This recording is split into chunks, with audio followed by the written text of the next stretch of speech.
Siap ya, Pak ya. Insya Allah siap, Pak.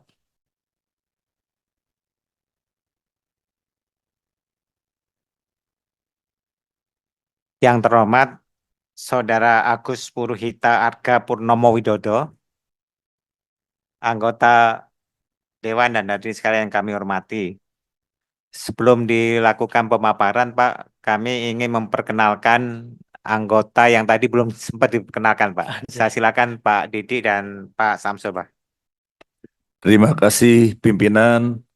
Nama saya Didi Irawadi Syamsuddin dari fraksi Partai Demokrat Dapil Jawa Barat 10. Terima kasih. Terima kasih, Pak. Ya, terima kasih. Nama saya Samsul Bahri dari fraksi Gerindra, wilayah pemilihan Kalsel 1. Terima kasih. Terima Selamat, kasih. Bapak. Sekarang kami persilakan kepada Saudara Agus untuk menyampaikan pemaparannya. Waktu 10 menit, Pak. Sebagai untuk memudahkan Bapak mengelola waktu, nanti dilihat aja, Pak, di Siap. screen yang ada nanti waktunya. Silakan. Yang saya hormati Bapak Pimpinan, Pak Andreas, dan anggota Komisi 11 DPR. Assalamualaikum warahmatullahi wabarakatuh. Selamat sore, salam sejahtera, Om Swastiastu, Nama Budaya, salam kebajikan, dan salam sehat untuk kita semua. Terima kasih pertama kami sampaikan atas kesempatan yang diberikan kepada saya untuk mengikuti dalam forum yang sangat terhormat ini. Mungkin mohon izin sebelum menyampaikan paparan, mohon izin untuk perkenalkan dulu nama saya. Slide berikutnya ya, barangkali ini sedikit CV. Mohon izin slide berikutnya. Jadi ini CV singkat saya, Pak. Alhamdulillah, meskipun saya datang dari keluarga yang kurang mampu, tapi alhamdulillah bisa sampai S3 dengan beasiswa, alhamdulillah dari S2, dari STAN dan sebagainya ya. Dan kemudian saya hampir 34 tahun mengabdikan diri di BPKP. Dan alhamdulillah ada 4 jabatan eselon 2 yang pernah saya duduki, baik itu sebagai kepala perwakilan di Provinsi NTB, kemudian Direktur Energi dan Pertambangan, kemudian juga sebagai Kepala Pusat Informasi Pengawasan, Direktur di Keuangan dan Perekonomian, dan alhamdulillah yang terakhir saya diminta untuk menjadi Chief Audit Eksekutif di BUMN di Pertamina Group. Jadi secara pengalaman saya pernah di sektor publik dan sektor korporasi. Dan leadership training alhamdulillah sudah mentok ya, artinya sampai kepada pimpinan level pimpinan 1 waktu itu di LAN di 3 tahun yang lalu. Next. Jadi mohon izin kami menyampaikan paparan sebenarnya tidak terlalu rumit ya, jadi hanya menegakkan kembali pemeriksaan pengelolaan dan pertanggungjawaban keuangan negara berlandaskan independensi, integritas, dan profesionalisme. Kenapa saya mengambil judul yang simpel? Karena memang BPK itu sudah 77 tahun lahir, sehingga yang terjadi di dalam perjalanan sejarahnya itu banyak mengalami katakanlah mungkin hal-hal yang kurang baik. Baik, langsung di pendahuluan mohon izin. Ini indeks persepsi korupsi, memang kita sedang mengalami hal yang tidak baik dari 2019 sampai 2000 sampai hari ini. Skornya kita sangat rendah ya, bahkan menjadi ranking 5 di Asia Tenggara, bahkan dari Timor Leste itu masih lebih baik daripada Indonesia. Kenapa? Karena ada 5.000 lebih laporan dugaan TPK, dilaporkan KPK, kemudian juga 253 kepala daerah itu ditetapkan sebagai TSK, belum lagi yang sekarang sedang berjalan ya dari Kementan, dan ironisnya beberapa oknum BPK terlibat, padahal sebenarnya dia sebagai garda untuk menjaga korupsi. Next. Kemudian ini value dan benefit BPK itu sebagai sebuah organisasi yang sangat strategik ya, dibentuk oleh undang-undang, baik itu dari konstitusi maupun 4 undang-undang, dan juga memiliki tupoksi yang sangat strategis bagaimana bisa meningkatkan pengelolaan keuangan negara atau pemerintah, sehingga dari outcome-nya nanti juga akan disampaikan ke DPR, ke DPD, sehingga bisa mewujudkan kepercayaan pada masyarakat, sehingga akhirnya berdampak kepada kontribusi untuk pencapaian nilai-nilai SDGs yang sudah menjadi bagian dari dunia, ya, SDGs 193 negara. Next. Kemudian tantangan pemeriksaan itu APBN 2024 kurang 3 bulan lagi itu harus menjaga defisitnya 2,29%, dan yang sangat mengkhawatirkan adalah utang yang akan jatuh tempo di tahun-tahun mendatang yang sangat besar, dan yang terlebih lagi sekarang ada tahun politik, sehingga di sini perlu sebuah pengelolaan yang lebih baik lagi. Dan kalau kita lihat obriknya dari BPK itu lebih dari 74.000. Kalau saya coba ambil satu-satu gitu ya. Dan sekarang yang sedang di LHP di Ikhtisar hasil pengawasan ini baru 651, tapi itu sudah yang besar-besar ya, dari LKPP, kemudian LKPD dan BUMN. Dan sebagai kompas dari BPK itu ada RJPPN 2025 sampai 2045, ada beberapa 5 itu yang akan menjadi perhatian. Next. Kritik saya terhadap BPK saat ini ada 7 paling tidak ya. Jadi LHP masih berorientasi output atau outcome ya. Ibaratnya kalau kita melihat jembatan, apa yang dilakukan audit oleh BPK itu melihat jembatan sesuai spek, sesuai anggaran, tidak dikorupsi kan gitu ya. Nah, kemudian outcome-nya jembatan itu bisa dilalui oleh orang, tetapi dampaknya belum. Bagaimana ekonomi dari kedua wilayah yang disambung dengan jembatan itu bisa baik atau tidak. Nah, ini kayaknya belum menjadi bagian dari BPK. Ini barangkali juga yang penting. Kemudian penyelesaian tindak lanjut perlu ditingkatkan. Kemudian ada gugatan juga LHP BPK, ini berpotensi menurunkan reputasi. Kemudian koordinasi penanganan kasus penyelesaian ganti rugi juga belum optimal. Tata kelola TI perlu ditingkatkan. Dan ini yang agak berbahaya ya, beberapa anggota dan auditor BPK itu terjerat korupsi. Kemudian juga efektivitas Majelis Kehormatan dan Etik itu belum optimal. Nah, saya akan menyoroti beberapa anggota dan auditor BPK yang terjerat korupsi ya. Nah, kemudian next ada hubungan antara lembaga-lembaga tinggi negara dan eksekutif. Ini menjadi sesuatu hal yang rutinitas yang penting, sehingga Komisi 11 atau DPR itu bisa mengkritisi kepada pemerintah berdasarkan informasi-informasi yang diperoleh dari BPK, dan juga terkait juga dengan dari eksekutif, dari APH dan APIP, bagaimana bekerja sama dengan APIP, BPK bisa meningkatkan kualitas pengelolaan anggaran dan keuangan. Next. Mungkin ini sekilas saja Pak, ada modus operandi dari oknum BPK ya. Jadi biasanya penerimaan suap untuk pembelian opini, pemerasan kepada obrik agar tidak diangkat temuannya, dan tindakan yang mengandung konflik kepentingan pribadi maupun politik. Sehingga next, kenapa BPK terjerat korupsi? Karena ada pelanggaran nilai-nilai dasar BPK. Pelanggaran nilai-nilai dasar BPK di mana nilai-nilai dasar itu sudah diatur di dalam SPKN, ada integritas, profesionalitas, dan independensi yang masing-masing rinciannya bisa kita diskusikan, dan ini dilanggar semua sehingga terjadilah praktek-praktek korupsi. Saya coba ada 10 poin modus TPK yang biasanya dilakukan. Ini maksudnya dilakukan oleh umum ya, bukan di BPK, artinya secara umum. Yang 3 besar itu adalah kegiatan proyek fiktif, penyalahgunaan anggaran, laporan fiktif, dan sebagainya. Dan kuncinya di sini, next. Kuncinya adalah bagaimana menciptakan suri teladan penerapan nilai-nilai dasar BPK ya. Baik itu dari contohnya, kemudian strategi preemptifnya, kemudian kadang-kadang juga mengecek ke lapangan dan melaksanakan quality improvement program, serta menerbitkan berbagai surat edaran. Dan yang tidak kalah penting adalah perbaikan sistem itu sendiri. Bagaimana komposisi ketua dan anggota bisa menciptakan mekanisme check and balances yang kuat. Saya hanya mengajukan opsi saja, karena dari 9 itu opsi bisa dari 3 parpol, 3 karir, dan 3 profesional. Ini salah satu opsi saja. Bagaimana memperkuat check and balances, dan kemudian juga memperkuat Majelis Kehormatan Kode Etik, di mana komposisi sebaiknya non BPK lebih banyak dan ketuanya itu sebaiknya non BPK karena kebetulan kemarin ketuanya dari BPK justru malah kena kasus ya sehingga mandek itu untuk komite etiknya.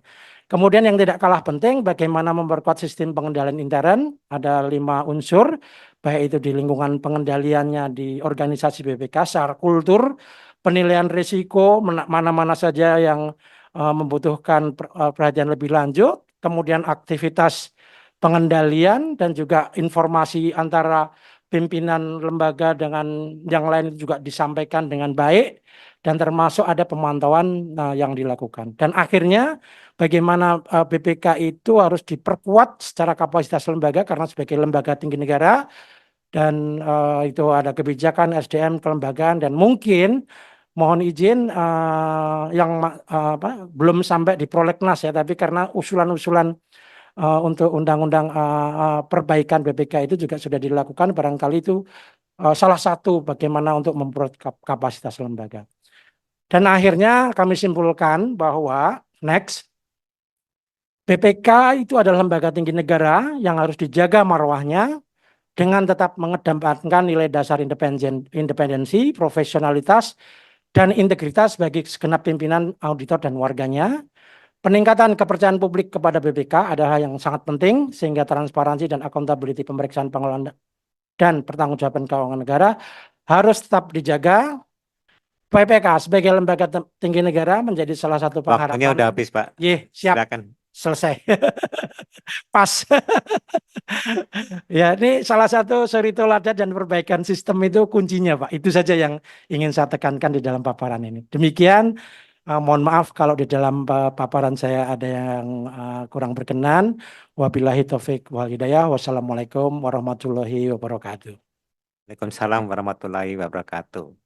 Demikian rekan-rekan pemaparan dari Saudara Agus. Selanjutnya kami persilakan kepada para anggota yang ingin memberikan tanggapan. Silakan mulai dari Bu Susi. Terima kasih pimpinan.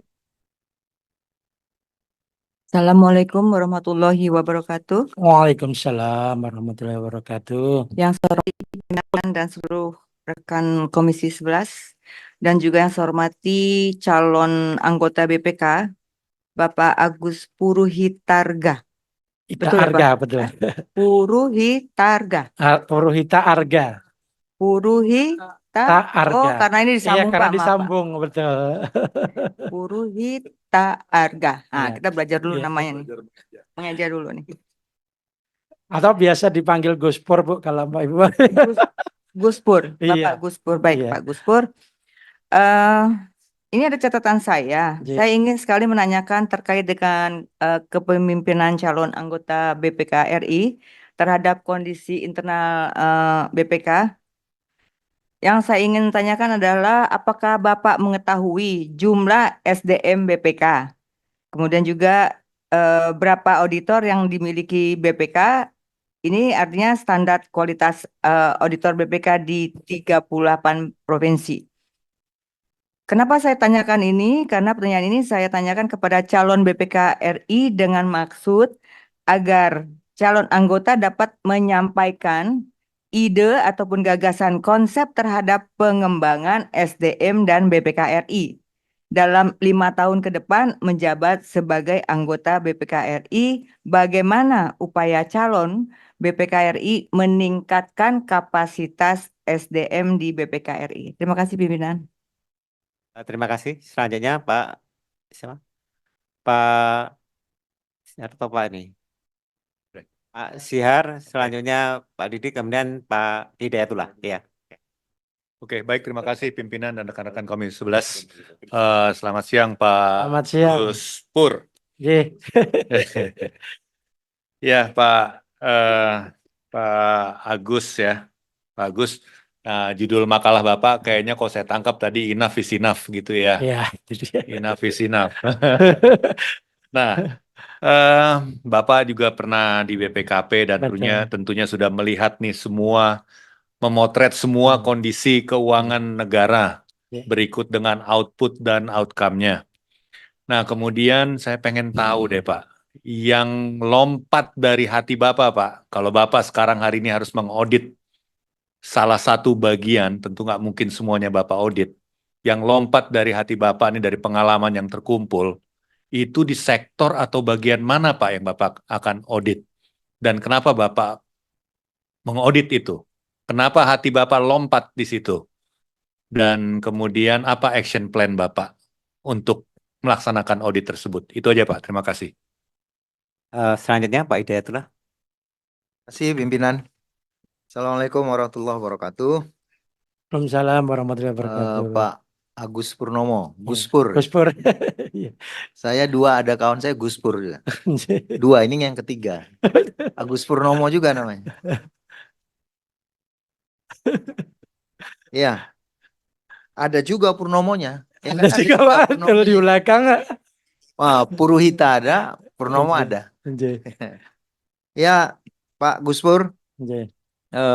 membaca presentasi Bapak secara implisit BPK ini kondisinya sedang dalam Betul. keadaan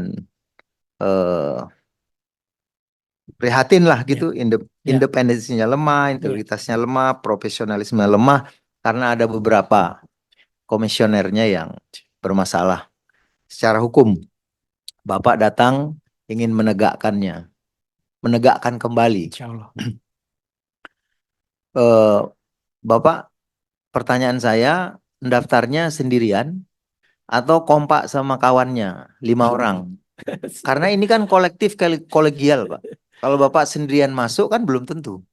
Saya Jangan-jangan sendirian, Pak. pikiran yang lain tidak sama seperti itu. Tapi kalau Bapak datangnya 5 orang, 5-5-nya terpilih, mungkin jalan nih barangnya, kira-kira gitu. Oh, sendirian ya? Sendirian, Pak. Oh, Saya, Pak. sendirian. Oke. Saya terpanggil saja. Iya.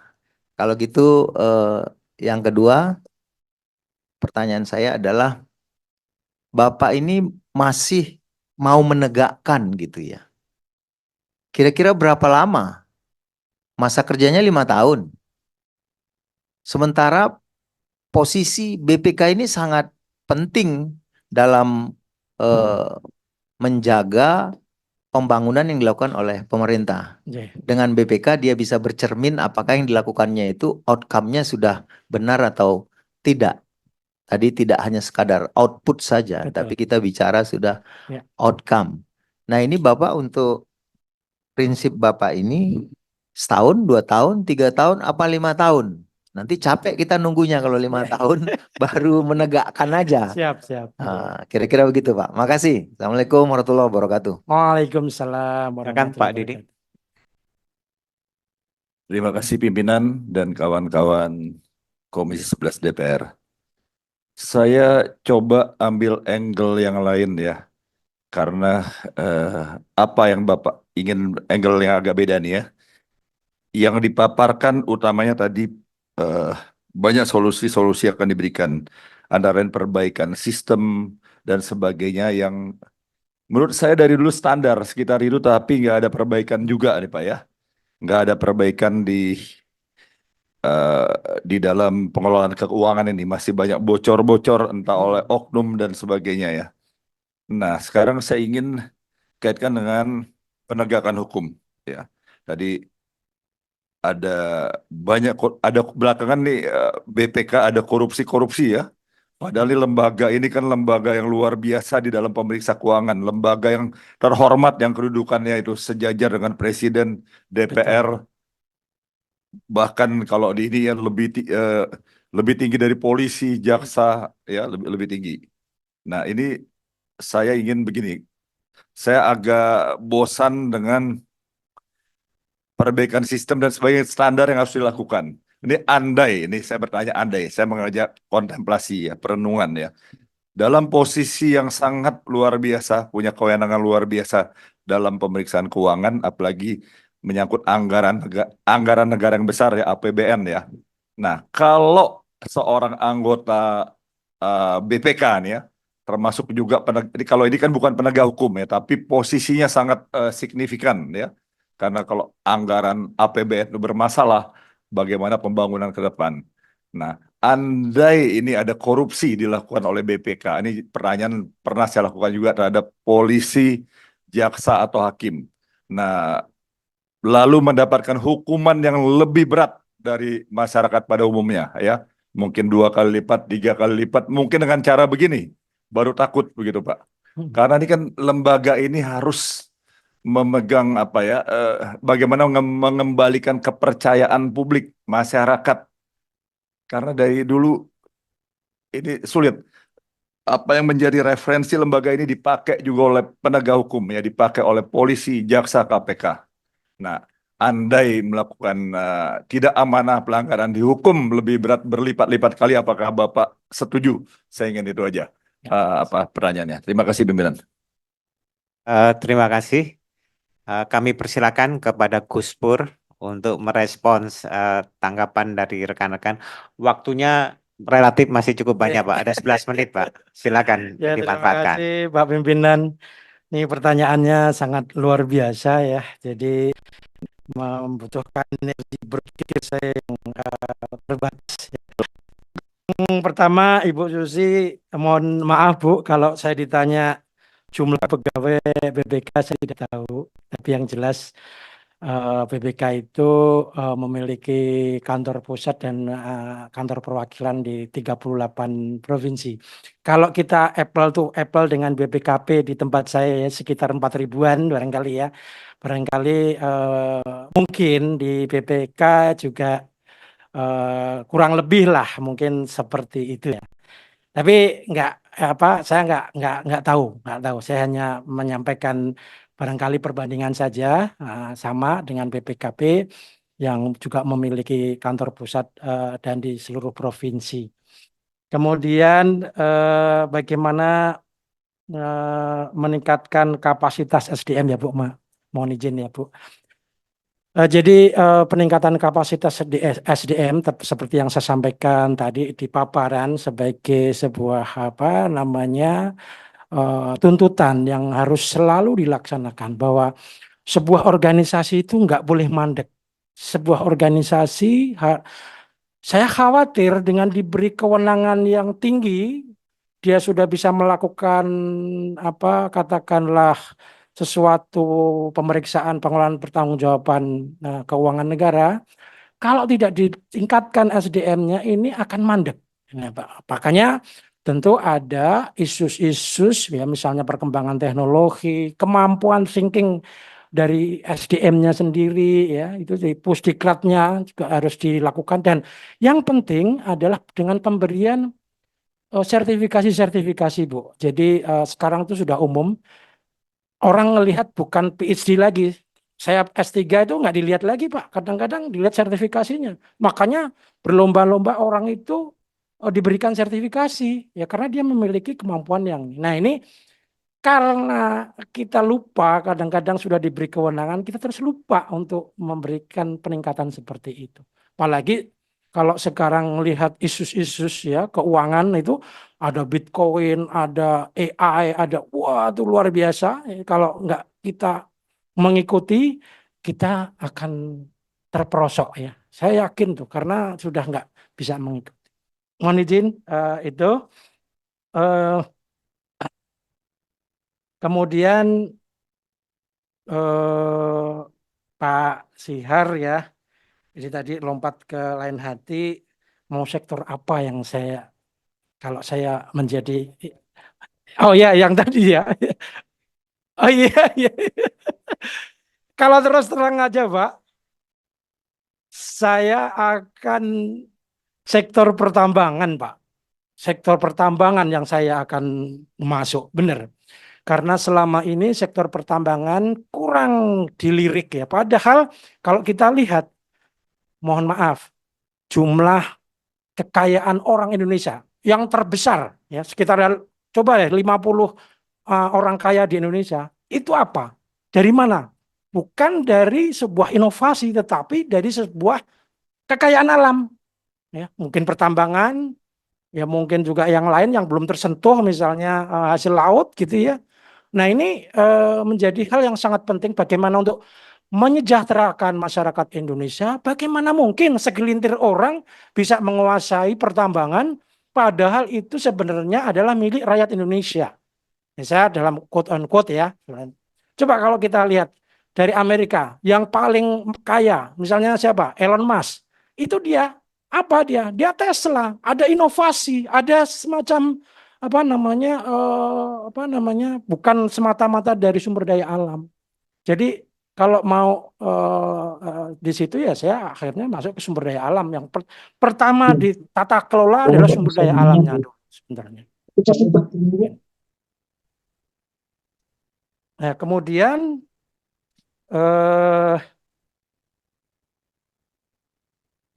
maaf ya Pak, dari Bapak dari PKS, mohon izin. Berapa Hidayatullah, Pak. Pak Pak Hidayatullah. Hidayatullah aja Pak, dan saya Pak.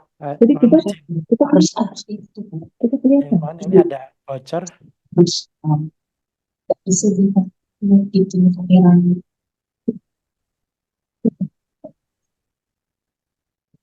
Jadi kembali, kalau saya Pak target saya 2 tahun. Kenapa 2 tahun? Karena saya tahu bahwa SDM dari BPK saya kira sudah cukup bagus. Saya lihat banyak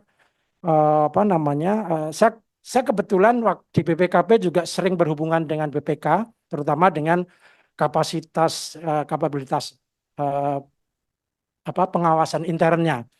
Dan komunikasinya terjalan dengan baik dan dia komitmen sangat tinggi gitu ya. Hanya mungkin masalah pengaturan nilai dasar itu yang sangat penting. Saya khawatir itu hanya puncak gunung es. Ya mohon izin, mohon maaf teman-teman, saya juga punya teman-teman di BPK juga gitu ya. Saya khawatir itu hanya puncak gunung es. Nah, bagaimana ini diejawantahkan di dalam keseharian? Ya itu memang harus contoh itu, contoh pimpinan ya, harus benar-benar taat ya, dan juga kita harus berlandaskan nilai-nilai dasar itu. Dan alhamdulillah waktu saya di-assign di BUMN, ya mungkin saya tidak perlu sebutkan, itu saya investigasi ada yang dicopot ya direksi ya. Ya bolehlah dicek rekam jejak saya. Saya saya serahkan jiwa raga saya ke negara bagaimana untuk bisa memperbaiki situasi itu. Ya. Dan bagi saya alhamdulillah dengan BPKP selama ini juga saya bisa hidup gitu ya. Artinya kalau memang itu menjadi panggilan negara, saya loss aja Pak.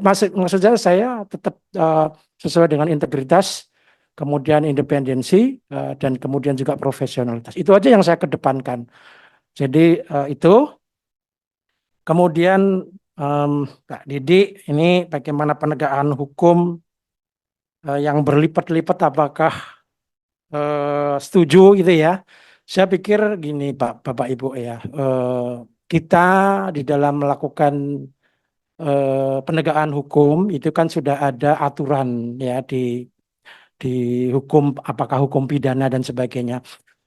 Tetapi saya setuju kalau memang itu terbukti korupsi, itu hukumannya lah yang harus diperberat. Sehingga ada kata kuncinya, memberi efek jera. Kalau tidak ada memberi efek jera, ya udahlah paling juga bargaining, oke lah. Saya dapat sekian miliar, bahkan mungkin triliun ya, kayak yang sekarang case itu yang Harvey Moise. Paling dihukum penjara berapa tahun masih punya saldo lebih, nggak ada masalah. Belum tentu dia selama hidup bisa punya itu ya. Jadi saya setuju Pak kalau memang itu diperberat, tapi ubahlah dulu di undang-undangnya sehingga kita semua itu melakukan itu berdasarkan peraturan perundang-undangan. Mungkin mohon izin karena keterbatasan pemikiran saya, mohon izin. Demikian yang bisa saya respon terhadap pertanyaan-pertanyaan Bapak Ibu dari Komisi 11 DPR. Baik, demikian tadi tanggapan dari Saudara Gus Pur terhadap respons atau tanggapan dari para anggota. Selanjutnya kami persilakan kepada Saudara Gus Pur untuk meninggalkan tempat. Terima kasih Pak Pimpinan, Pak Andresa. Bapak Ibu anggota pansel. Mohon maaf kalau di dalam menjawab ataupun memaparkan ada kesalahan. Wabillahi taufiq wal hidayah. Wassalamualaikum warahmatullahi wabarakatuh.